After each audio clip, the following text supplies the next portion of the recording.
Bon, eh ben, on va y aller, hein. C'est le dernier morceau de bravoure de la journée. Je vais inviter les intervenants à venir s'installer.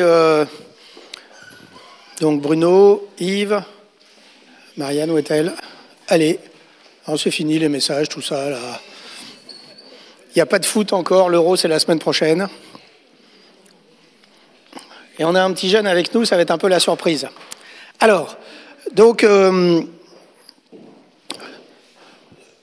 voilà, on arrive à la fin de cette journée qu'on a voulu volontairement tourner sur les outils thérapeutiques. Et on s'est dit, une fois qu'on a discuté des outils thérapeutiques, une fois qu'on a discuté en atelier comment on pouvait aborder un certain nombre de choses, de points assez précis qui ne sont pas forcément abordés en éducation thérapeutique, mais là on a voulu insister dessus et vous avez pu profiter des ateliers. Et on s'est dit qu'on allait terminer par une table ronde avec l'idée de discuter des outils de demain. Donc on a 4 intervenants. On a le professeur Bruno Degano, qui est pneumologue à Grenoble et qui va nous parler un petit peu dans quelle mesure finalement les outils de demain, les outils numériques, l'intelligence artificielle peut interférer dans notre pratique de docteur. Alors, je dis nous parce que moi aussi je suis docteur de temps en temps, dans notre pratique de docteur et puis dans sa pratique d'enseignant et comment tout ça peut modifier un peu les choses et finalement comment ça modifie le rapport qu'on a aux malades, hein, la relation soignant-soigné, et puis notamment. Yves Magard, qu'on a vu ce matin, et là on a une autre approche. Yves Magard travaille beaucoup avec EduSanté. EduSanté, c'est une société qui travaille dans la formation. Et donc là, l'idée, c'est comment finalement une société anticipe les outils numériques et comment ces derniers peuvent être utilisés là aussi, dans les modifications de la relation entre formateurs et patients formés, parce qu'on voit bien, hein, ne serait-ce qu'avec les Zooms, avant on mettait 8 malades dans une salle toute la journée, on leur filait 8 heures de cours sur l'asthme, ils sortaient de là, ils avaient 2357 notions à retenir et ils n'en retenaient pas. Et donc, alors que maintenant, on se dit, bah tiens, on va faire des Zooms, on va faire du distanciel, on va faire machin. Et donc ça, comment une société qui fait de la formation avec une expertise ancienne, comment est-ce que tout ça est envisagé? On a Benoît Nethofer qui nous a contactés à l'association Asthme Allergie. Alors, c'est un étudiant brillant, et je le laisserai se présenter. Et ils nous ont appelés avec un de ses amis parce qu'ils ont un projet... et je le laisserai raconter parce que j'ai fait semblant de comprendre quand il me l'a raconté, mais qui est intéressant à 2 titres. D'une part, ils sont intéressés par l'asthme sévère. D'autre part, il n'y a pas d'intérêt affectif. C'est pas parce que sa grande-tante est asthmatique, tout ça. C'est juste parce qu'ils sont intéressés par l'hétérogénéité de la maladie et qu'ils essayent de réfléchir à proposer des solutions qui peuvent être intéressantes pour le patient. Et surtout, l'autre intérêt, c'est qu'il n'est pas issu du monde médical, alors que le reste de l'auditoire est quand même très médicalisé. Et puis, je ne vous présente plus, l'association des asthmatiques sévères, parce que quand même, dans tout ça, on peut faire ce qu'on veut, mais à un moment, il va falloir demander aux patients ce qu'ils en pensent. Alors on y va, on commence par Bruno, et Bruno, on t'écoute avec cette fois la place du docteur. Ouais, tu peux faire assis, c'est comme tu veux, hein, tu fais comme tu veux. Hein. Avec ça, micro-là, histoire de ne pas être figé derrière un pupitre, donc merci... Merci Gilles de m'avoir invité. Aujourd'hui, il y a 2 personnes qui présentent un sujet sur l'intelligence artificielle sans être des spécialistes. Il y a le pape François, donc au G7, et puis voilà. Alors, je vais faire un petit topo introductif sur les algorithmes. L'intelligence artificielle, c'est beaucoup d'algorithmique, mais ça, ce petit schéma montre que l'algorithmique, on l'utilise sans arrêt et qu'on n'est pas si mauvais. J'ai bien aimé cet exemple qui consiste à rappeler que sur un ouvrage de 1800 pages, trouver un mot, dans l'exemple là, c'est 5 itérations, mais c'est maximum 11 itérations. Donc l'intelligence artificielle et l'algorithmique nous aident certainement, mais il y a aussi des façons de faire qu'on a intégrées qui peuvent être efficientes et rapides. Rejoindre un point, le point bleu au point noir, si on vous demande à des personnes dans la salle de le faire sur un quadrillage, par exemple sur du carrelage ou sur un quadrillage que l'on fait, en donnant simplement la consigne assez simple, hein, T c'est tout droit, D c'est droite, G c'est gauche. Mais il y a des expériences qui montrent qu'il y a à peu près 1% des personnes qui arrivent au point final, alors que c'est très simple. Et là, probablement, est-ce qu'un programme bien fait, assez simple, est bien meilleur que nous? Sinon, on arrive, effectivement, la moindre erreur nous fait arriver à un point très éloigné. Mais là, pour que ce soit pour la formation, que ce soit pour des outils d'intelligence artificielle, ça rappelle quand même que le bug informatique, même s'il est unique dans une ligne de code très longue, peut nous amener très très loin de l'endroit où on est censé arriver. Et ça, c'est un des problèmes majeurs qu'on rencontre en permanence quand on va devoir interpréter un message d'intelligence artificielle pour nous, médecins, pour les chercheurs, pour les enseignants. Ça, c'est le problème du bug informatique qui reste un problème important. L'IA, j'ai essayé de rappeler que c'était une combinaison de plusieurs techniques d'apprentissage statistique.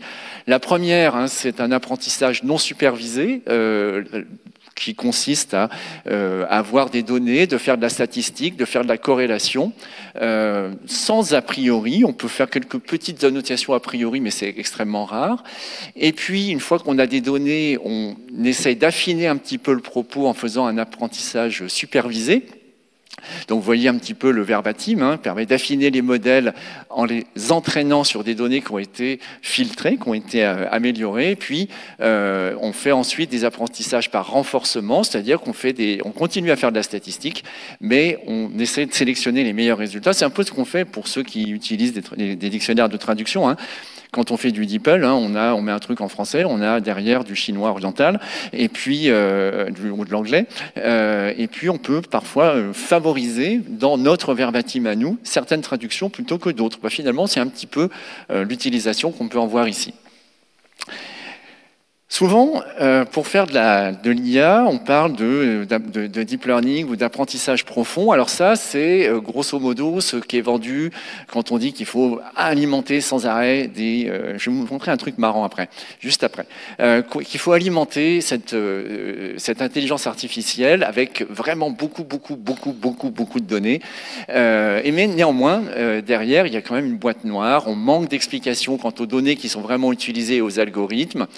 Et puis, ce que je viens de vous dire, des erreurs parfois grossières sont possibles, mais surtout, une des problématiques, surtout en médecine, c'est la disponibilité des bases de données suffisamment grande, c'est un anglicisme, le coût de l'étiquetage quand on est au troisième niveau de complexité, la problématique des cas rares, de la définition des sujets sains, des biais, et puis des problèmes d'éthique qu'on rencontre en permanence. En médecine, des choses qui apparaissent, qui ne sont pas encore très, très bien utilisées, c'est de prendre le paradigme inverse. Plutôt que de dire on va alimenter l'intelligence artificielle en donnant un étiquetage. Moi, j'ai une femme qui est anapathe. Elle est anatomopathologiste, donc elle lit des lames toute la journée. Et puis, elle aimerait bien se faire aider avec un outil d'IA. Mais la première étape que tout le monde à peu près utilise, c'est prendre des lames, leur interprétation, le contexte clinique, d'en prendre des dizaines de milliers pour faire l'apprentissage de la machine. Une autre façon de faire, c'est de partir, et là, moi, j'ai été prof de physio dans une autre vie, vous le direz pas, c'est de partir des outils, ou en tout cas du savoir que l'on peut avoir, mais c'est vrai aussi quand on fait de l'enseignement, des outils de physiologie. Que nous dit la physiologie, que nous dit l'anatomie, puis vous voyez tout un tas d'autres choses, la sémantique, la biologie, etc., pour faire in silico, c'est-à-dire on les fait sortir de rien, des modèles de situations, en l'occurrence, pourquoi pas, là, de situations pathologiques. Et donc, on fait vraiment le paradigme inverse, on crée des modèles, on les confronte ensuite à des diagnostics, et puis et des diagnostics qui sont étiquetés à partir d'images, de mesures cliniques, génomiques, biologiques, comportementales, etc., qui sont cette fois in vivo. Et puis, derrière, on augmente l'apprentissage de nos modèles, on enrichit nos modèles et on tourne comme ça. Et ça, c'est vraiment économe. Il y a un peu de verbatim là aussi. Mais grosso modo, retenez que cette approche-là, qui est complètement à l'opposé de ce qu'on entend en permanence, c'est une approche assez récente qui nous permet d'économiser pas mal d'énergie. Alors, le grand écart entre le médecin et la machine, ou le soignant et la machine, on peut le formaliser de plusieurs façons. Vous reconnaissez ici Avicenne, et le médecin, le sage, il a beaucoup d'intuition, mais il est lent. Il a une certaine rigueur, c'est pareil pour l'enseignant, pour tous les soignants, et à l'opposé, on peut dire que la machine est d'une stupidité crasse. mais par contre a des qualités que sont la rapidité et l'exactitude. Alors j'ai pris Avicenne, mais j'aurais pu prendre effectivement un autre médecin. Et la relation donc, entre le médecin et la machine est une relation complexe parce que, comme je vous ai dit tout à l'heure, je sais que ta vengeance sera terrible, il y a beaucoup d'items qui sont inconnus entre eux. J'ai beaucoup d'imagination, tu le sais. La boîte noire est énorme, les bugs, est-ce qu'on les maîtrise? Non. Est-ce qu'on maîtrise tous les résultats qui sont donnés? Non. Mais néanmoins, rappelons-nous que maîtriser ou appréhender tous les outils d'IA et d'informatique sont difficiles et c'est d'autant plus dangereux que c'est mal fait. Donc il y a quand même des warnings que l'on a toujours en 2024. Néanmoins, l'idée qui prévaut, c'est de faire un petit peu comme avec le smartphone. Vous reconnaissez ici un dessin de Philippe Geluck. Donc le smartphone, finalement, a réconcilié tout un tas de choses. Là, on vient de visiter la bibliothèque à côté. Moi, je suis ravi de voir encore qu'il y a des bibliothèques, mais globalement, nos étudiants, nos interlocuteurs sont habitués à utiliser des outils qui, pour nous, il y a encore 30 ans, se déclinaient d'une façon beaucoup plus importante que maintenant. Alors, là, il va y avoir un petit peu de blabla, mais je vous promets, je vais essayer d'aller très vite parce que sinon, on va tous louper notre train. Les applications dans le domaine de la santé.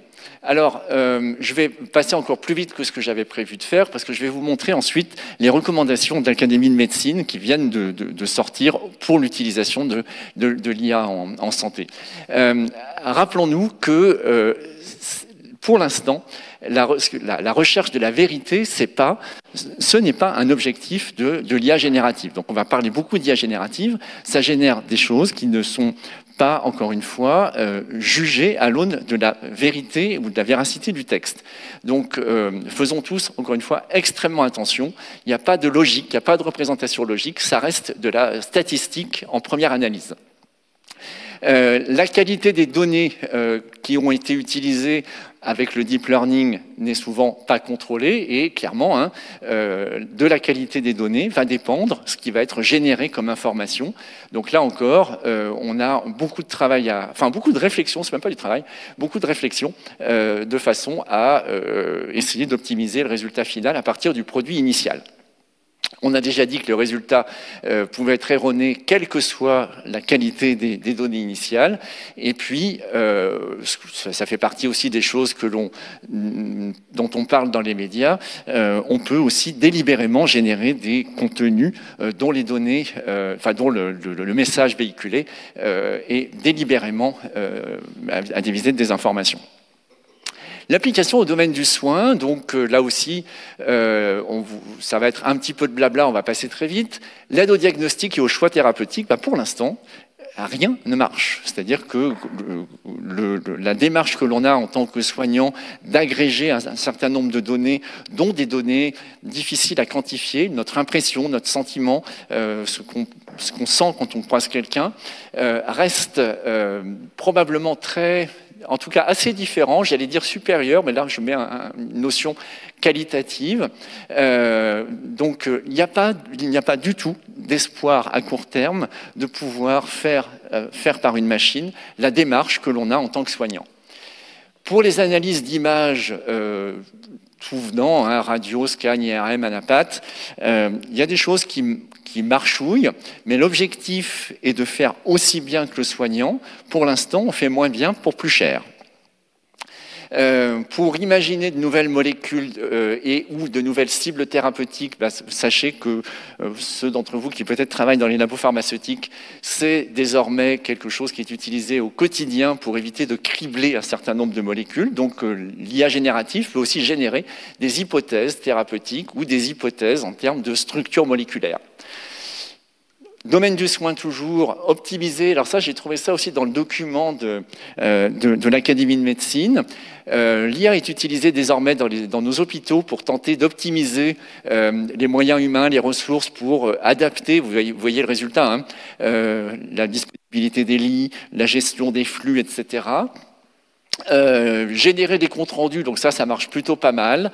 Et puis, pour la recherche, j'ai résumé, on pourrait en parler pendant des heures, améliorer la performance que l'humain pouvait avoir pour extraire des nouvelles données d'un nuage de données, Internet par exemple, et d'essayer d'optimiser leur analyse. Le risque, effectivement, c'est de générer des choses qui sont fausses à partir de données qui sont bonnes.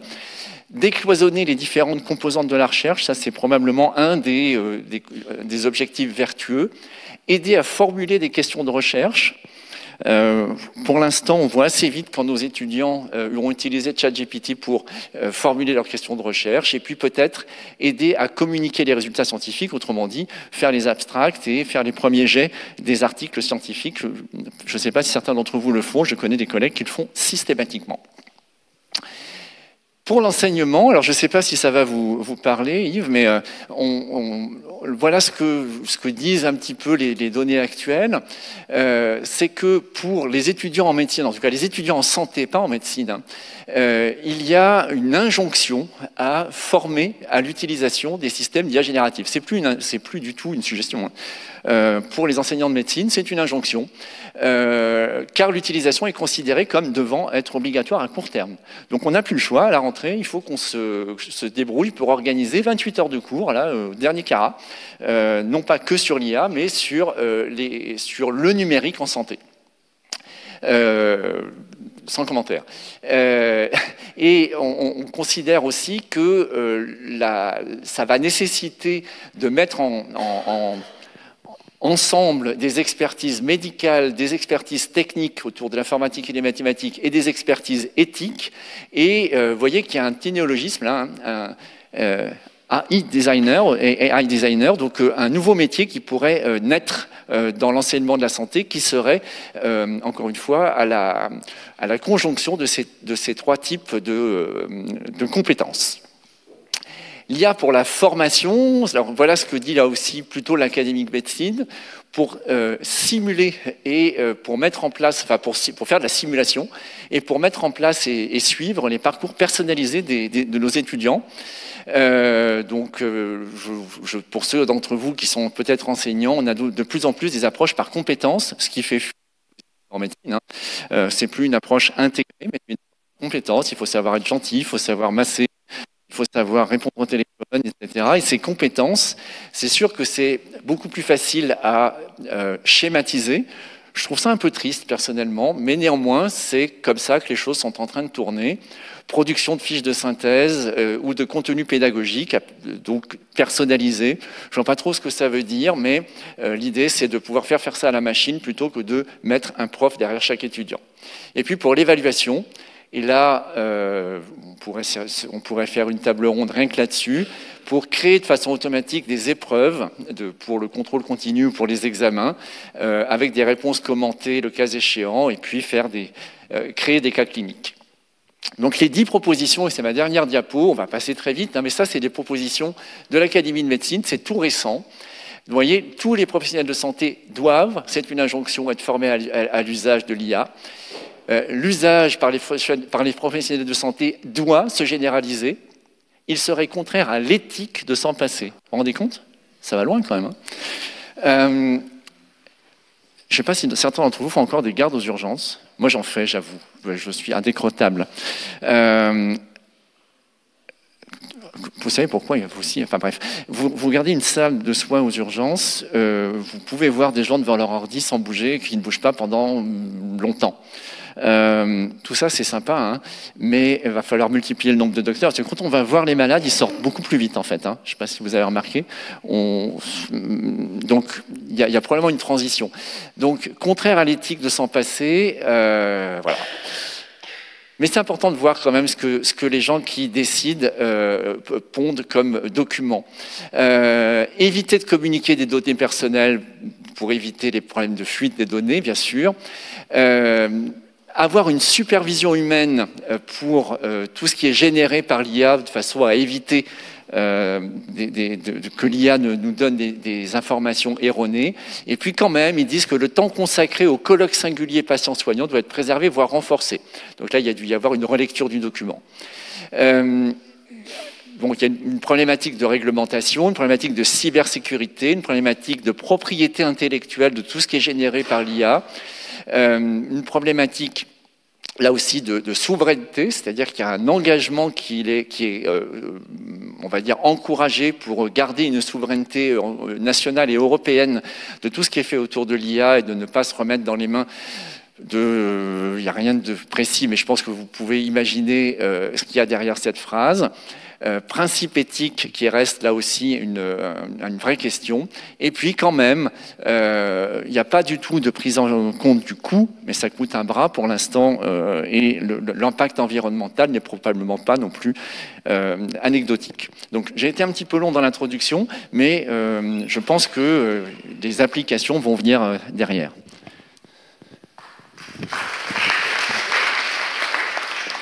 Bon, donc là, on a le point de vue du docteur, de l'enseignant, et on voit de façon un peu réductrice que globalement, pour l'instant, les outils numériques, c'est quand même une réunion Teams, et que c'est pas encore tout à fait là. On a dans la médecine une part émotionnelle, intuitive et affective qui est importante, même si c'est une technique, il faut être rigoureux, mais il y a quelque chose où l'IA a finalement une part qui n'est pas tout à fait là. Alors Yves, toi tu es un expert de l'éducation thérapeutique et forcément tu te projettes dans les années qui viennent et on voudrait ton avis sur ces outils numériques, cette fois sur des profils ou en tout cas sur la vision éducative. Alors moi c'est beaucoup plus terre à terre, un peu pratico-pratique, donc sur des applications dans nos programmes d'éducation thérapeutique. Donc voilà. Alors déjà, il faut distinguer c'est quoi les différentes approches numériques dont on veut parler. Il y a la formation à distance en temps réel, ce qu'on appelle synchrone. Donc le formateur est dans une salle, les patients sont chez eux où ils veulent, mais enfin chacun est devant son écran. Donc voilà.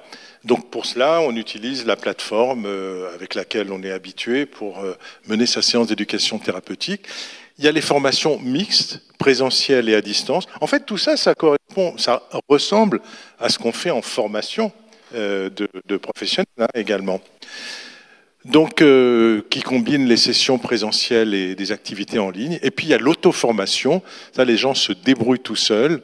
Donc c'est vrai qu'aujourd'hui, il y a foison de ressources éducatives en ligne, que ce soit des vidéos, des tutos, etc., etc. Alors voyons-les un petit peu en détail. En ce qui concerne l'éducation thérapeutique à distance, globalement, on va essayer de faire le plus proche possible de ce qu'on fait en présentiel. C'est-à-dire qu'il y aura les différents temps en termes de préparation, le diagnostic éducatif, la sélection des objectifs, la planification des ateliers, tout ça va se faire en général par un professionnel de santé qui va être un peu le tuteur de ce patient. La séance se déroule par une animation en direct, donc le professionnel va diriger la séance en essayant d'être comme en présentiel le plus interactif possible. Et c'est vrai que les plateformes offre un certain nombre de ressources. On peut aujourd'hui utiliser le tableau blanc pour écrire, on peut faire du glisser-déposer. On a parlé beaucoup ce matin de certains outils sous forme de cartes. On peut les utiliser effectivement pour faire des activités de groupe également. Et donc, pareil, présentation de cas qu'on peut discuter en plénière, ou alors on peut aussi, avec ces applications, faire des petits groupes et avec des restitutions ensuite. Donc voilà, comme on disait, il y a possibilité de faire des approches hybrides en combinant les séances en personne et à distance. Alors, il faut savoir que certaines équipes offrent les deux possibilités aux patients. Et qu'en général, on est pratiquement à 50-50%. Des gens qui préfèrent le distance et d'autres qui préfèrent le présentiel. Ce n'est pas une statistique sur des grands nombres, mais c'est sur les quelques équipes avec lesquelles j'ai pu parler, avec une possibilité de choisir certaines séances sur certains objectifs en distance et d'autres en présentiel. Alors, hop là. Les avantages. Meilleure accessibilité, c'est évident, hein, accès à l'information de n'importe quel endroit. Alors il faut savoir que les autorités de santé, notamment la DGOS, dans tous les appels à projets aujourd'hui, mettent vraiment en avant la question de l'offre distancielle. Là récemment, on a travaillé sur l'ensemble des maladies rares. Et il est bien évident que quand vous avez des maladies où vous avez 50, 100 personnes réparties sur tout le territoire, on ne pourra jamais les faire venir sur le même lieu et pour les éduquer. Donc vraiment, aujourd'hui, c'est pratiquement un impératif en éducation thérapeutique d'avoir cette offre mixte. Ça diminue les coûts, effectivement. Je me souviens d'avoir été dans un hôpital, dans un CHU ou un service de transplantation hépatique, et l'équipe était désespérée parce que les patients qui habitaient aux environs ne voulaient pas venir, parce qu'ils ne pouvaient pas se garer, parce que le parking était cher, et parce qu'on leur refusait la prise en charge de l'ambulance. Donc finalement, c'est quand même un peu un avantage de pouvoir le faire chez soi. Voilà, donc la limite c'est l'équipement, hein. On sait bien que tous les patients n'auront pas forcément l'équipement nécessaire, le bon internet et la capacité de bien manipuler l'outil. Donc c'est vrai aussi, certains nous le disent, pendant les séances, on voit des gens qui mettent l'écran noir, on se demande s'ils n'ont pas été chercher un petit goûter ou s'occuper du devoir des enfants. Donc il y a des possibilités de se distraire à la maison et de lâcher un peu prise pendant la séance. Évidemment, les interactions sont un peu moins riches, hein, les gens peuvent rester un peu dans leur quant à soi par rapport au présentiel. Voilà. Alors, l'impact sur la relation. En ce qui concerne l'animateur, normalement, il n'y a pas d'impact. Cette fameuse posture éducative qui consiste à stimuler, encourager la participation active, poser des questions ouvertes, valoriser les réponses de l'apprenant, tout ça, c'est quelque chose qui doit rester. En revanche, il y a des nouvelles compétences, hein, des compétences techniques spécifiques, et on me disait que bientôt, dans les fameuses 40 heures de formation des professionnels, il faudra aussi intégrer la compétence en termes d'utilisation des outils numériques. Je ne sais pas si vous êtes au courant, mais j'ai entendu parler de ça. Manque de communication non verbale. C'est vrai que dans une réunion présentielle, on voit les expressions des gens, on arrive à comprendre un petit peu les émotions, etc. C'est beaucoup moins perceptible à travers un écran.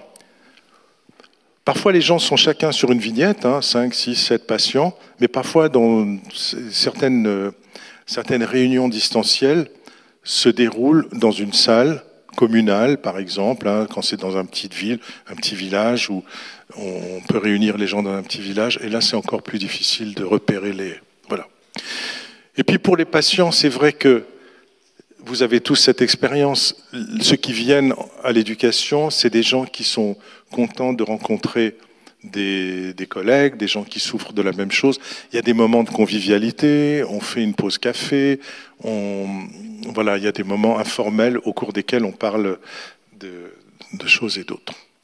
Alors, comment est-ce qu'on pourrait améliorer, donner des remèdes à ces différentes difficultés?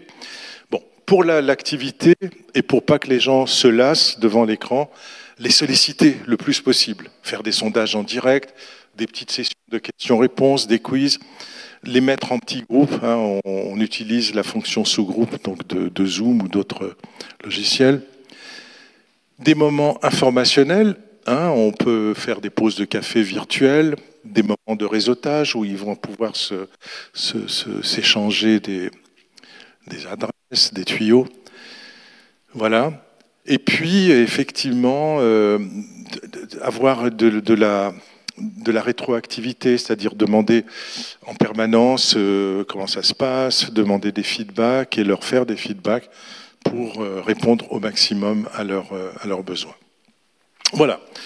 Donc finalement, il faut une certaine technique, mais quand on arrive à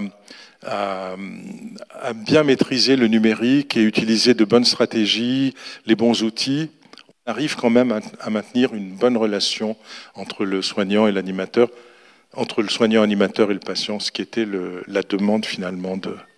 Voilà. Alors les outils d'auto-formation, donc vous avez le classique e-learning, donc c'est posé sur les plateformes spécialisées, hein, LMS. Donc voilà, les patients peuvent choisir les modules qui les concernent. Il y a le mobile learning aujourd'hui, c'est plutôt sur des contenus qu'on peut utiliser sur des smartphones. Alors c'est des choses plus courtes, hein, ça peut être des rappels, le suivi des symptômes, des petits conseils qu'on veut recevoir régulièrement. Il y a les MOOC. Jean-Marie, je ne veux pas te décevoir, mais j'ai lu, je ne sais pas si c'est vrai, qu'il n'y a que 10% des personnes qui finissent complètement un MOOC. Tu as les mêmes données?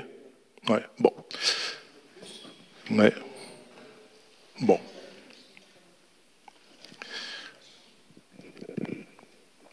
Voilà, donc effectivement, c'est vrai que... Oui, ça dépend... oui, non, mais ce qui est intéressant dans le MOOC, enfin, c'était... L'objectif, en fait, de lancer, c'était pas de faire un grand cours pour former les patients à tout, mais c'était plutôt qu'ils puissent aller grappiller les informations. Ils ont absolument, le moment où ils en ont besoin, ils ont envie qu'ils en ont besoin. C'était plus ça l'objectif du MOOC, hein, clairement. Hein. Merci. Oui, puis on a 15 000 personnes qui sont passées dessus quand même. Hein. Oui, bien sûr, ça restera, je pense. Ensuite, il y a les serious games, donc qui met en avant le côté ludique. On va en reparler tout à l'heure. Voilà. Alors là, quel est l'impact sur la relation soignant sur la relation soignant-animateur-patient? Donc, si le patient est tout, ce qu'il faut dire, c'est que tous ces outils donc d'auto-formation, ça demande quand même une certaine voilà, il faut de l'autogestion, il faut une certaine autonomie. Tout le monde ne peut pas le faire. Donc, on ne sait pas ce qui se passe quand le patient utilise seul. Mais en tout cas, il n'y a pas les prix d'éducation thérapeutique. Lorsqu'ils sont intégrés dans un programme structuré, en partenariat avec un soignant, ils peuvent prolonger les effets de l'ETP. Et comme on disait ce matin, c'est pas parce qu'un patient est venu 3 fois à des ateliers à l'hôpital que c'est bon pour la vie. Donc c'est toujours bien de continuer de manière autonome à renforcer ses compétences. Voilà. Alors, quid du soignant éducateur? Là, il est plus formateur proprement dit, mais il est plutôt un tuteur à distance. C'est lui qui va pouvoir fournir un suivi, des conseils adaptés, voilà. Et il va encourager, motiver le patient à utiliser ces outils. Oui.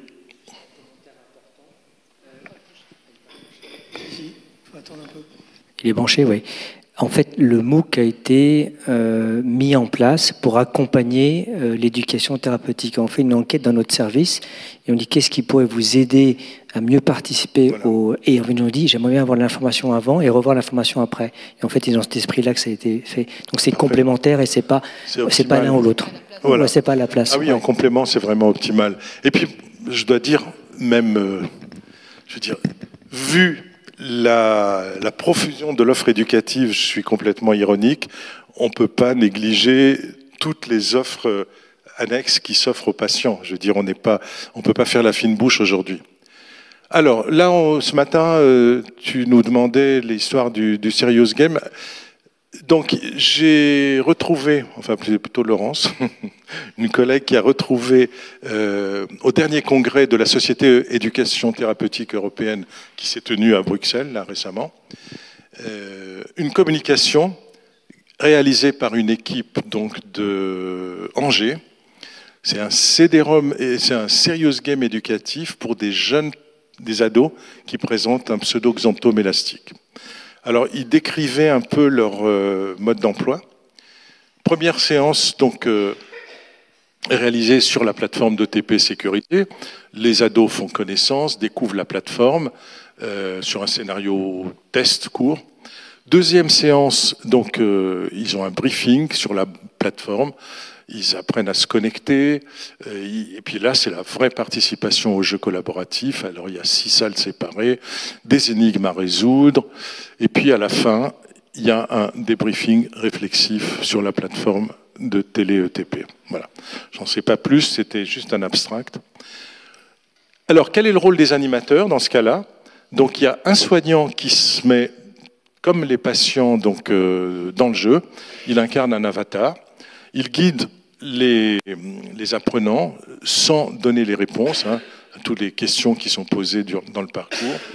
Et il y aura donc le commentaire général lors du débriefing.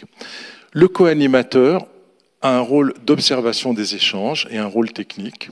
Pendant le jeu, les parents peuvent suivre le déroulement via le partage d'écran de la plateforme. Juste une question, ici ils sont 2, mais je crois que dans l'IETP, il y a beaucoup d'équipes qui mettent en place ces sessions en étant 2. Une personne qui est vraiment animateur, animatrice, et l'autre personne qui gère les aspects techniques, les choses comme ça, qui sont omniprésentes chaque fois dans les...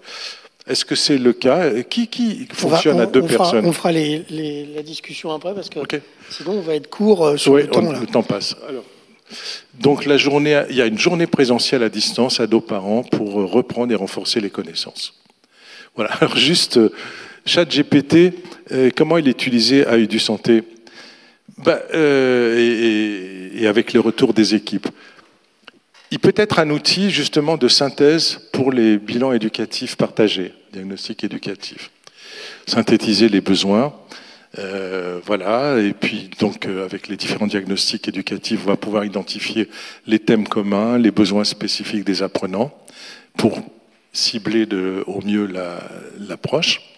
Une fonction de créativité, on a parlé ce matin des outils, mais c'est vrai que quand on construit des outils, eh bien, il a un rôle de brainstorming quand on lui dit voilà, outil pour tel objectif, pour tel public, voilà, donnez-nous quelques idées de titres, donc ça marche pas mal. Des exemples de jeux, d'activités.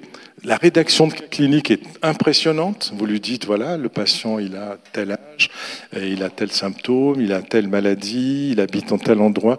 Faites-moi un cas clinique. Alors après, pour le problématiser, on aura besoin de le reprendre et de le scénariser un petit peu différemment. Mais ça fait une très très bonne base de travail pour démarrer. Je crois que c'est fini. Conclusion. Donc, de façon évidente, les outils numériques, c'est aujourd'hui incontournable dans la modernisation de l'éducation thérapeutique. Donc, en l'absence d'offres présentielles vraiment suffisantes, et on l'a vu ce matin, malheureusement, ce n'est pas en train d'aller vers le haut, mais plutôt de diminuer, ils permettent finalement de diffuser les savoirs et de permettre un apprentissage à un public plus large. Les outils sont très appréciés par les jeunes patients, mais je redis ce qu'on a dit ce matin, faire un serious game, c'est pas donné à toutes les équipes, c'est extrêmement onéreux, et pour que ça marche, il faut vraiment que ce soit extrêmement bien fait, parce que les jeunes sont habitués à des contenus de très grande qualité. Attention à ne pas exclure certains patients. L'histoire de la fracture numérique, c'est vrai qu'il y a des gens qui ne seront pas à l'aise avec ce type d'outils. Donc, peut-être que des formations préalables seront nécessaires. Et puis, à tout seigneur, toute conclusion, le formateur ou l'animateur reste central dans le TP. On l'a dit. Et effectivement, quand on sait que la demande principale, souvent des patients, c'est d'être écouté, de mettre en place une communication empathique, etc. Donc, voilà, le rôle des personnes physiques sera toujours nécessaire. Merci. Merci beaucoup, Yves. Bon, donc on a déjà 2 intervenants. Benoît, il va falloir que tu sois très synthétique, les docteurs sont un peu bavards. Donc 2 intervenants. Bruno qui nous dit quelque chose d'assez froid finalement dans le verbatim, stochastique, personne ne sait trop ce que c'est lié au hasard. In silico, c'est du latin, mais c'est in silicium, c'est dans l'ordinateur, donc on voit qu'on a un verbatim qui est quand même pas très encourageant. Vive les études de médecine. Dans l'ETP, on a quelque chose qui reste très humanisé, c'est-à-dire qu'on a des outils numériques, mais qui sont pseudo-humanisés ou vraiment gérés par l'humain. Pour l'instant, on en est là et on est très loin d'avoir une intelligence artificielle. Mais quand même, si on raisonne sur notre plateforme de ce matin, ce qui serait intéressant, encore une fois, c'est pouvoir dire, bah tiens, tel patient qui est dans cette situation, qu'est-ce que je pourrais lui proposer comme outil thérapeutique intéressant pour lui à un moment donné de son existence. Ça devient intéressant. Et là, pour l'instant, on n'a pas trop cette réponse-là, puisqu'on a des choses qui restent globalement identiques à ce qu'on sait faire. Alors, Benoît, je vais vous laisser vous présenter, et puis vous allez nous présenter le projet de recherche que vous avez avec votre ami ou collègue. Et merci beaucoup. Je vais malheureusement vous demander fonctionne bien. D'être un poil synthétique, mais je vais essayer d'être le plus synthétique possible. On compte sur vous. Alors, bonjour à tous. Merci beaucoup pour l'opportunité d'intervenir ici. Pour me présenter en très peu de temps, donc je m'appelle Benoît Nettofer, je suis étudiant à HEC Paris, j'ai un parcours d'ingénieur avant HEC. Et pourquoi on s'est intéressé à l'asthme? Parce que donc, à HEC Paris, j'ai rencontré un ami qui était expert donc, dans toutes les nouvelles technologies, donc qu'on appelle computer science, toutes les études au niveau des données. Et on a décidé du coup de se pencher sur l'asthme et notamment sur les problématiques d'accompagnement des patients. Et de monter un projet, alors au moins de designer un projet qui puisse comprendre comment accompagner le patient asthmatique dans le futur avec l'utilisation de nouvelles technologies. Donc quand on regarde ce qui se passe actuellement et vers quoi on va tendre, on a pu discuter avec beaucoup de patients, avec des pneumologues également, et on se rend compte qu'il y a une énorme hétérogénéité au niveau de la maladie et que finalement les outils digitaux qui sont actuellement disponibles ne permettent pas de gérer la maladie dans son ensemble et où c'est très difficile d'avoir des outils qui soient personnalisés. Et on se rend compte que quand on regarde globalement, ce qui tend à ressortir, c'est que il y a deux grandes solutions digitales qui apparaissent. C'est le suivi du patient à distance, donc c'est une façon de gagner du temps, où là, effectivement, on va casser les barrières d'hétérogénéité parce qu'on va avoir un accompagnement personnalisé très fort, mais évidemment où la scalabilité de la solution va être très basse, et des solutions qui peuvent être basées justement sur de l'intelligence artificielle. Et là, où on va avoir un gros problème de personnalisation, parce que l'intelligence artificielle, aussi puissant et rapide que ce soit, c'est très compliqué d'appréhender une maladie aussi hétérogène. Par contre, dans ce cas-là, effectivement, c'est imbécile, mais ça marche très bien, et on a quelque chose d'extrêmement scalable. Donc, on a essayé de se demander comment on pourrait allier scalabilité et personnalisation. Alors, scalabilité, il va falloir que tu nous aides, parce que toi, tu es un habitué de ces processus-là, et donc la scalabilité, pour toi, ça fait partie de ton vocabulaire, mais nous, franchement... Je vous prie de m'excuser. Non, surtout pas.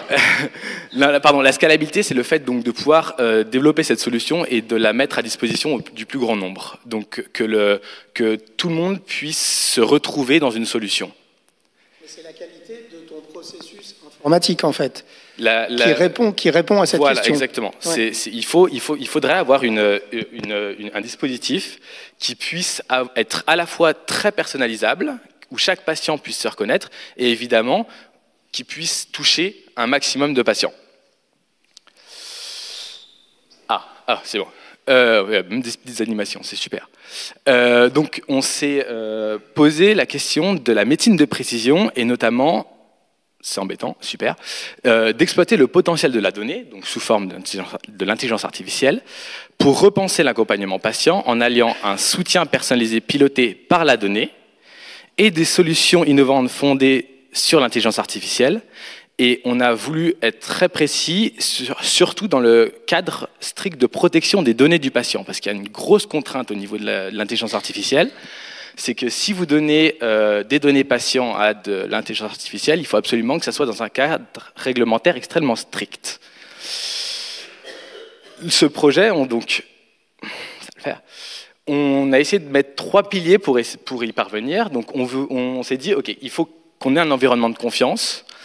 On veut un environnement où les patients puissent mettre leurs données, donc une application où les patients puissent mettre leurs données de façon totalement confidentielle, de façon totalement sécurisée. On veut sélectionner des constantes, donc au niveau de la maladie, extrêmement pertinentes pour pouvoir justement implémenter donc des données pour nourrir les algorithmes, comme ça nous a été présenté juste avant, d'intelligence artificielle, et des modèles d'intelligence artificielle, donc des algorithmes qui soient ciblés et personnalisés pour chaque patient. Et tout ça, il est possible de faire tout ça seulement si on a une qualité de données, on a une régularité d'utilisation d'une application, et on a une adoption optimale par le patient. Donc il faut une interface d'utilisation extrêmement simple et accessible à tous. Donc on va essayer de se pencher sur les 3 points que j'ai mis en gras juste à la diapositive précédente, et on va voir comment nous, on a pu essayer de voir ça. Donc le soutien personnalisé piloté par la donnée, on s'est dit, au lieu de... Quand on regarde les solutions digitales qui sont actuellement disponibles sur le marché, on va, au lieu d'essayer de faire rentrer un patient dans une case, on va essayer de donner au patient la possibilité de rentrer son état dans sa globalité, c'est-à-dire d'à la fois comprendre le patient, donc d'un point de vue de son traitement, de ses symptômes, de lui-même, de l'historique de sa maladie, mais aussi du mode de vie, de l'indice de qualité de l'air, enfin, d'une multitude de facteurs, sans obliger le patient à rentrer dans une case, donc ce qui apporte un jeu de données qui est énorme. Et en plus de cette compréhension, suivre le patient en continu, donc suivre des constantes, suivre des traitements, suivre de l'adhérence, de l'adhésion au traitement, des déclencheurs, des symptômes, etc. Et surtout aussi du mode de vie, qui a une influence énorme. Et je suis un peu dégoûté parce que c'est vrai que c'était très beau et ça rend très mal. Et à partir de tous ces jeux de données-là, essayer de concevoir des algorithmes qui puissent, qui puissent, on va dire, utiliser ces données pour répondre à des objectifs pour le patient. Alors, effectivement, on n'en est pas encore là, mais on pourrait imaginer des algorithmes de diagnostic plus rapides. C'est des choses qui se font déjà sur d'autres maladies où il y a beaucoup moins d'hétérogénéité. Des prédictions de réaction au traitement, des prédictions d'exacerbation, des personnalisations du parcours de soins, des détections des variabilités, que ce soit au niveau des symptômes, au niveau des déclencheurs, et de la détection précoce de déclencheurs de crise. Tout ça guidé par de l'intelligence artificielle. Maintenant, comment on arrive à engendrer à cette aussi grande qualité et quantité de données en étant dans un cadre strict de protection des données du patient? Eh ben, on n'a pas finalement tellement le choix, on est obligé de le faire localement. C'est-à-dire qu'on est obligé de proposer aux patients de ne pas avoir recours à un serveur, donc c'est-à-dire d'envoyer les données à l'autre bout du globe, mais que le patient puisse les garder localement. C'est la seule façon qu'on a trouvée, en tout cas, de pouvoir mettre une grande quantité de données, de pouvoir caractériser un patient dans sa globalité, au niveau d'une application mobile. Le problème, c'est que vous ne pouvez pas entraîner des algorithmes d'intelligence artificielle avec des données localement stockées, parce que il faut une population, une cohorte de patients qui soit relativement même très élevée. Donc, l'objectif, c'est qu'on ait une communauté de patients qui stockent les données localement, relatives à leur âge. Donc, au niveau du patient, on pourra avoir un autosuivi, vu que on aurait une structure d'application qui permettra au patient de rentrer ces données et de localiser, de géolocaliser, d'avoir accès aux données environnementales, etc. On aura des solutions basées sur de l'intelligence artificielle, et du coup, ces solutions aideront au contrôle de l'asthme, et à l'échelle de la communauté, on entraînerait des modèles d'intelligence artificielle, on pourrait étudier les tendances et on maintiendrait une cohorte durable dans le temps. Pour faire ça, on s'est appuyé sur une technologie qui est beaucoup étudiée en ce moment, qui permet à des algorithmes d'intelligence artificielle d'apprendre dans un cadre extrêmement strict d'un point de vue réglementaire. C'est-à-dire qu'on a, sans avoir recours sans avoir recours à un serveur, on a une technologie qui nous permet, à des algorithmes, des programmes, de passer d'infrastructures locales, donc de portables, d'application en application au niveau du patient, et d'apprendre. Grossièrement dit, ça veut dire que vous avez un programme qui est capable d'apprentissage, qui va passer de portable en portable, et au fur et à mesure qu'il touchera un portable, augmentera sa pertinence et sa fiabilité.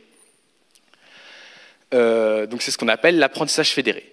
Avec ce genre de technologie, on reste dans un cadre strict de protection des données du patient, on n'a aucun recours à des serveurs externes, on n'envoie pas les données à l'autre bout du globe, et on arrive à entraîner des modèles sur une quantité de données énorme, tout en prenant en compte l'hétérogénéité de l'asthme et une quantité de données qui correspond et qui arrive à caractériser le patient. Et c'est ma dernière slide. Et si on voulait mettre en place cette solution, on aurait donc personnalisation et spécificité, comme je l'ai expliqué. On aurait adaptativité et résilience. On aurait accessibilité et équité, et engagement et fidélisation. Voilà, je vous remercie.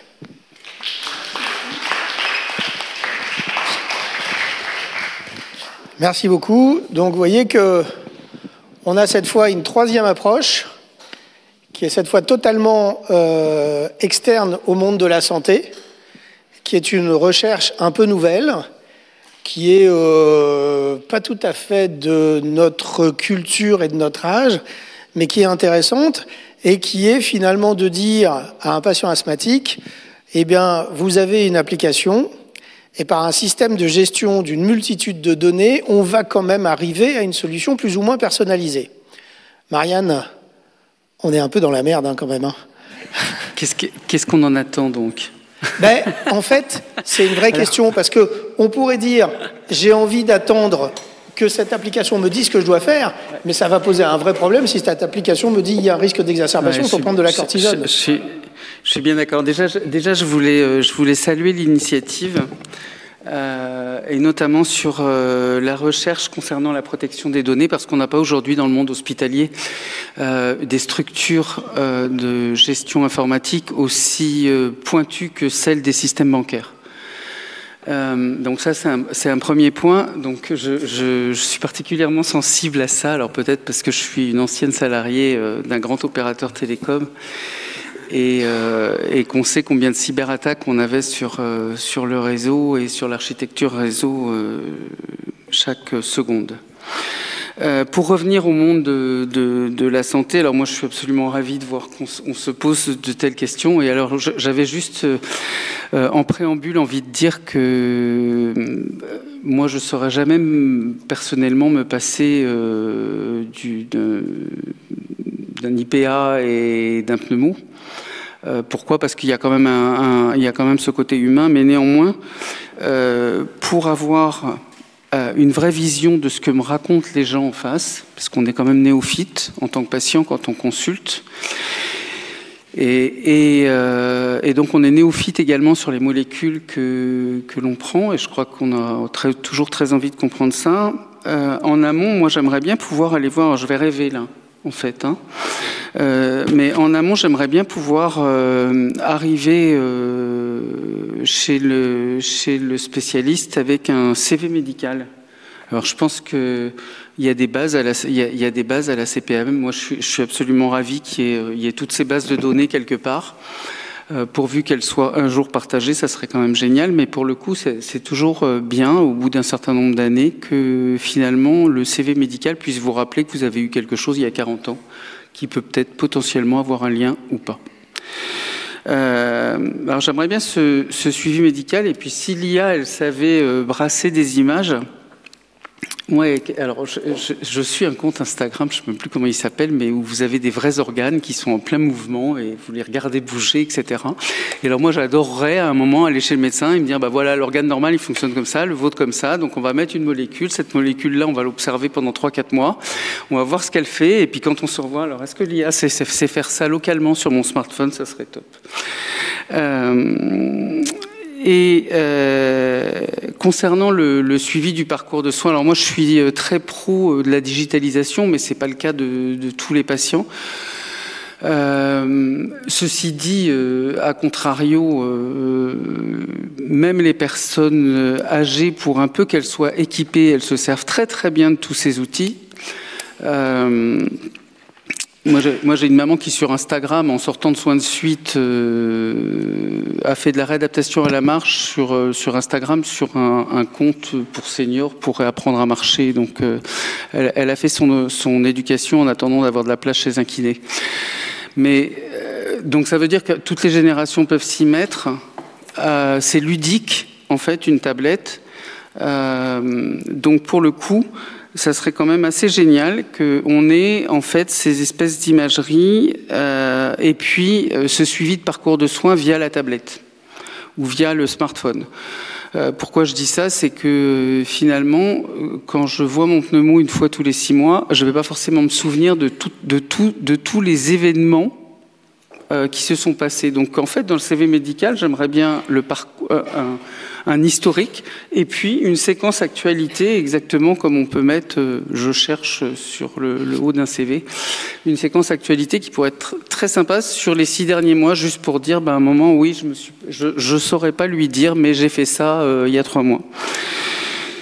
Alors, est-ce que ça tient de l'IA ou pas? Je pense que c'est encore une fois de la gestion de données qu'on alimenterait soi-même, mais bon, le DMP fait pas le job à ce stade.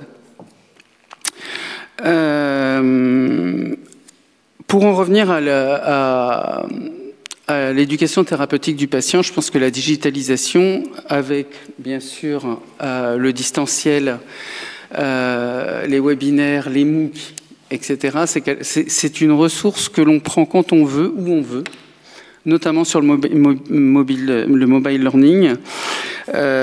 Et c'est une ressource qui, pour moi, est indispensable. C'est-à-dire que le patient, à partir du moment où il sait que ça existe, où il y a une grosse communication dessus, aujourd'hui, ce qui fait défaut de l'ETP, quelle que soit sa version en présentiel ou en distanciel, c'est la non-communication de l'existence de ces séances d'éducation thérapeutique.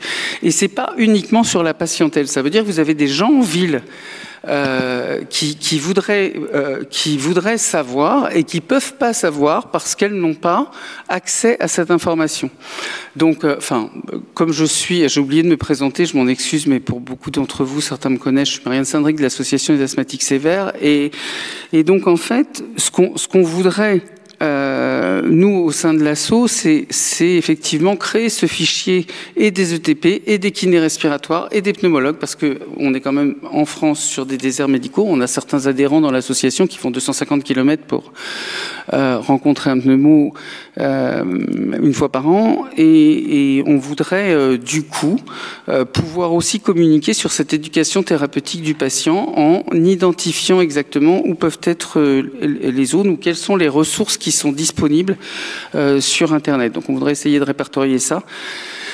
J'espère qu'on va y arriver. Et puis je crois qu'on est un peu contenu par le temps, donc je vais pas en rajouter, mais autant je suis pour la digitalisation pour l'éducation thérapeutique du patient. Alors bien sûr, il s'agit d'adapter la patientèle, d'adapter la cible en fait par rapport à la digitalisation, voire à l'utilisation de l'IA.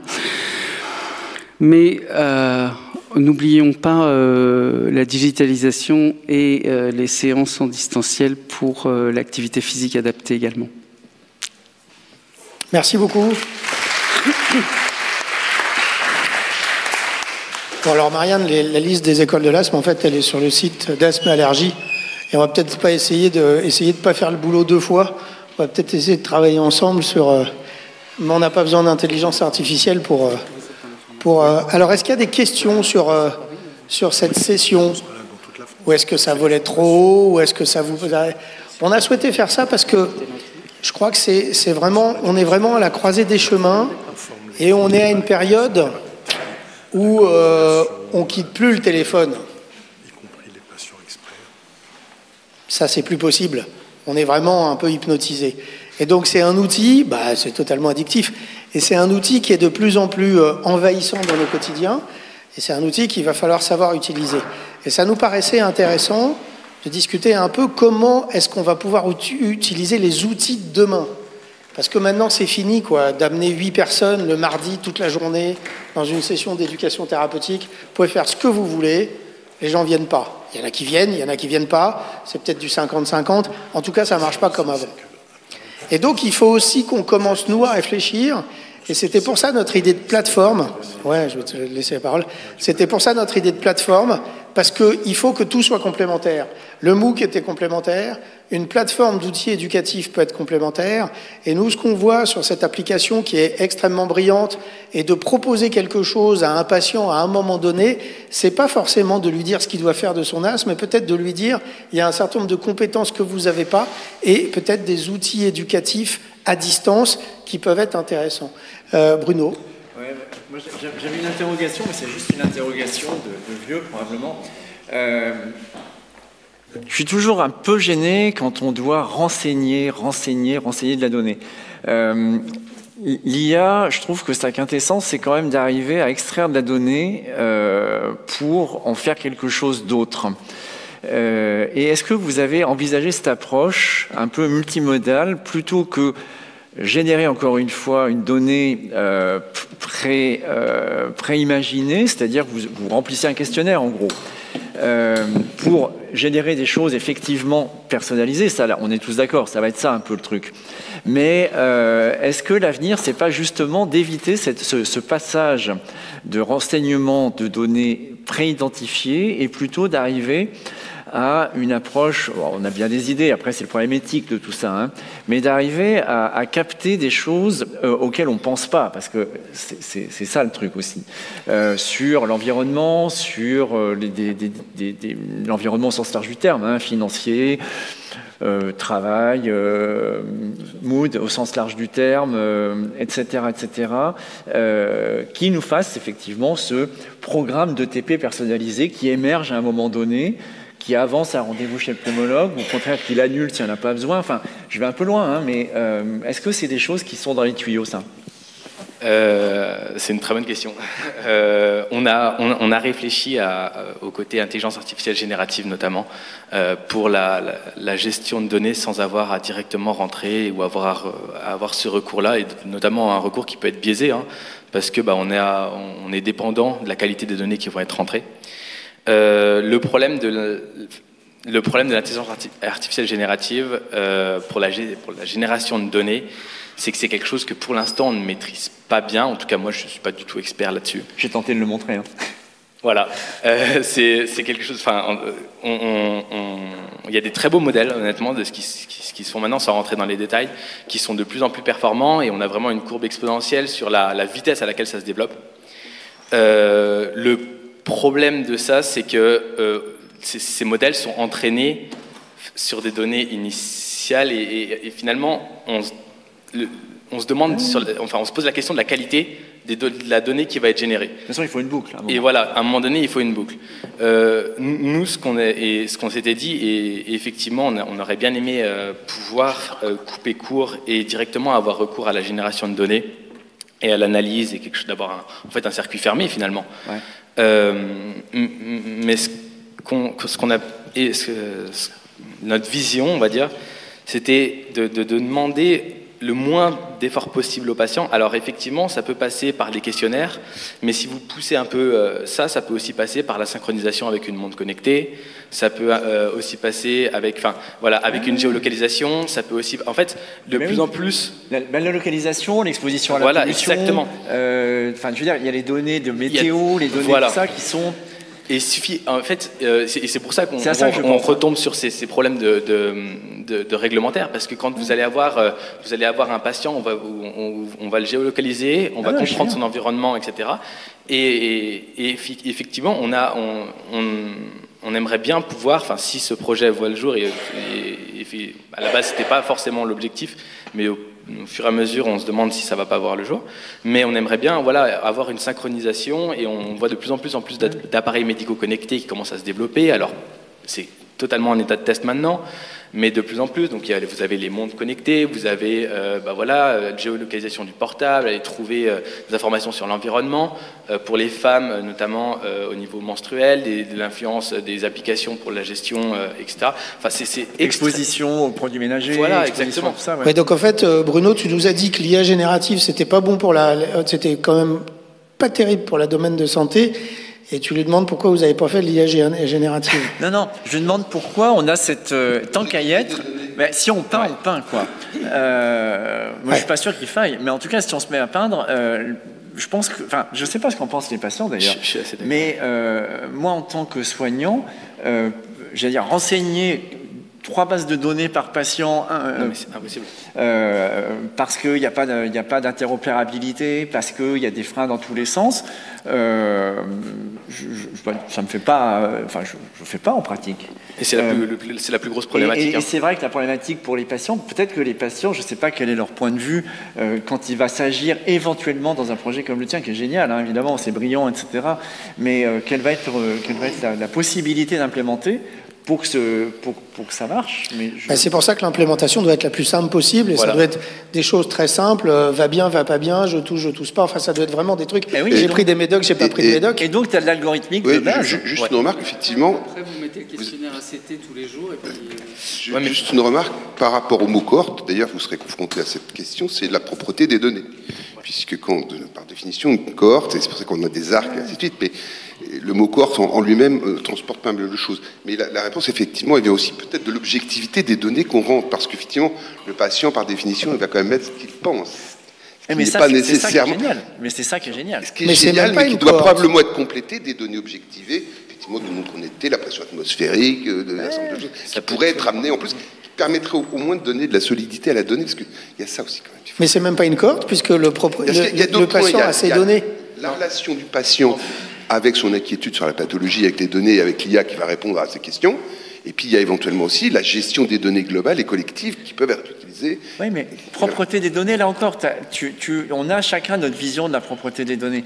Et une donnée propre pour quelqu'un d'une cohorte n'est pas la même chose que pour un patient. Et le patient, ce qu'il déclare au moment M, c'est propre forcément, même si on ne parle pas la même langue. Exactement. Et on ne parlera jamais la même langue. On va peut-être descendre un tout petit peu d'un cran, parce que là on est sur une discussion qui est franchement pointue, mais franchement... mais qui est bien, qui est intéressante. De toute façon, on est à la pointe. Hein. Oui, question là-haut. Alors, c'est un très beau projet. Merci pour cette présentation. Moi, j'avais juste une petite remarque au niveau des données. Comme c'est le patient qui va les rentrer, et on sait tous qu'il faut que ça soit le plus simple possible. Est-ce que vous avez imaginé, par exemple, que le patient enregistre un vocal, tout simplement, qui soit analysé par une IA pour remettre les choses dans le bon ordre, et ensuite de remplir automatiquement un questionnaire qu'on aurait... Effectivement, on revient toujours dans cette... On tend à pousser à ce que le patient ait le moins de choses à faire, parce que moins il aura de choses à faire, plus l'adoption se fera dans le temps, plus la qualité de données sera bonne et propre, ce qu'on disait tout à l'heure. Ce qui serait intéressant aussi, parce qu'en fait, c'est d'avoir un état de base. Par exemple, avec des objets connectés, c'est d'avoir un état de base du patient, parce que c'est de ça qu'on part. Et cet état de base, ce qu'il pourrait faire, c'est que lorsque ça se modifie, qu'il y ait un warning en fait, qui apparaisse à ce moment-là, si le patient n'y pense pas, et qui rentre ces données à ce moment-là. C'est-à-dire qu'en fait, un état de base physiologique, mais enfin, qui est défini pour chacun, ça peut se définir avec le médecin qui le suit, le pneumologue qui le suit, par exemple. Et à partir de ce moment-là, lorsqu'on sort de cet état de base, il y aurait un questionnaire qui apparaît et qui dirait, attention, là, qu'est-ce qui se passe ? Et on remplirait, pas régulièrement tous les jours, mais lorsqu'on aurait quelque chose qui dépasserait physiologiquement l'état de base. Je pense que c'est peut-être une façon d'aborder le sujet. Oui. Non, pas un commentaire, mais j'ai une question pour Benoît, très pragmatique. Où en êtes-vous de votre projet et de quoi avez-vous besoin et comment peut-on aider à faire aboutir ce projet ? Et me dites pas des sous, hein, ça c'est pas notre... Non. Alors, je vais essayer de prendre effectivement les 3 points. Les 3 points sont très intéressants. Votre point rejoint totalement ce qu'on disait sur le fait que moins le patient a de choses à faire, et le fait d'avoir effectivement cette échelle où à partir du moment où il sort, on essaye de comprendre pourquoi il est sorti, c'est quelque chose qui peut être extrêmement pertinent pour, on va dire, faire une intervention un peu hybride du questionnaire. Et concernant les questions plus pragmatiques, on aimerait bien voir ce projet, et en tout cas le tester. Mon collègue est actuellement, commence son doctorat sur la technologie que je vous ai présentée en dernier, et pour voir si cette technologie pourrait s'appliquer. Donc on va voir, et ça prend évidemment beaucoup de temps. Maintenant, l'objectif, ça sera le nombre de données, le nombre de patients, le nombre d'utilisateurs et la qualité des données. Il faudra réfléchir à une façon d'entrer les données, ou en tout cas de mettre à disposition le dispositif à des patients pour au moins essayer de faire des essais pilotes et ce genre de choses, pour voir comment on réagit et pour voir même, pour tout expliquer, on avait pensé, comme ce qui est expliqué, je n'allais pas en parler, mais vu que ça a été expliqué sur les techniques d'intelligence artificielle, on avait pensé à commencer un essai pilote et à dire à une intelligence artificielle, à partir on va dire d'une quantité de données qui auront été rentrées par des patients, soit de façon passive avec des montres connectées ou des questionnaires, mais très, très, très précis et très ponctuels, d'être faiblement supervisés ou non supervisés, et de pouvoir aller regarder ce qu'une intelligence artificielle pourrait faire de ces données. Et c'est un gros avantage de la puissance de l'intelligence artificielle, notamment des algorithmes non supervisés, c'est que vous leur donnez à manger, on va dire, une grande quantité de données, et on essaye de comprendre où se dirigerait la sortie. Donc nous, si ce projet voit le jour, et j'aimerais beaucoup que ça soit le cas, ça sera de commencer à nourrir ce genre d'outils. Donc en gros, il vous faut des sous évidemment, il vous faut des docteurs et des patients, il vous faut des experts, j'y venais, des experts de l'éducation thérapeutique parce que quand même ça doit être intégré, et puis il vous faut de l'intelligence collective. Nous, on trouve que c'est un très beau projet et c'est pour ça qu'on voulait en parler aujourd'hui, parce que c'est vrai que ça paraît futuriste, sauf que le futur est arrivé très vite. Donc, il faut savoir être réactif. Fallait être réactif avant. Hein. Vas-y. Pour nourrir la donnée préalable, il y a quand même les données du SNDS qui pourraient peut-être être utilisées, mais je ne sais pas si c'est imaginable. Oui. Oui, alors là, il est poli, tu vois. Il a une réponse polie en disant le SNDS, tu n'as pas le diagnostic, tu n'as pas machin, tu n'as pas de truc, c'est des données de santé. C'est des données de santé. Évidemment, ça en fait un de plus. Mais... Elles ont 2 ans de retard. Si les données, alors je vous avoue ne pas connaître. C'est les données de santé de l'assurance maladie. D'accord. C'est une espèce de truc énorme où tout le monde est fiché là-dedans. C'est ta carte vitale en fait. D'accord. Bon, on va conclure là-dessus. On va déjà applaudir très fort les intervenants.